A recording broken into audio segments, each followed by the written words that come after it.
Hi అండి. అందరికి ఎంతో ఇష్టమైన ఎగ్ పఫ్‌ని అయితే చాలా సింపుల్‌గా చూపిస్తారండి. ఏం షీట్లు కూడా చేసుకోవాల్సిన అవసరమే లేదు. బ్రెడ్‌తో చాలా ఈజీగా చేసుకోవచ్చు.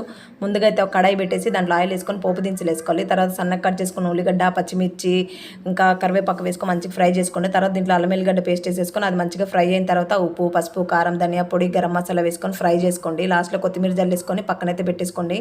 ఇట్లా కోడిగుడ్లను అయితే రౌండ్‌గా కట్ చేసి పక్కన పెట్టేసుకొని బ్రెడ్‌ని ఇట్లా గ్లాస్ పెట్టేసుకొని రౌండ్‌గా కట్ చేసుకొని నీళ్ళతోని ప్రెస్ చేసుకుంటూ కొంచెం అప్పడంలాగా ఒత్తేసుకోండి.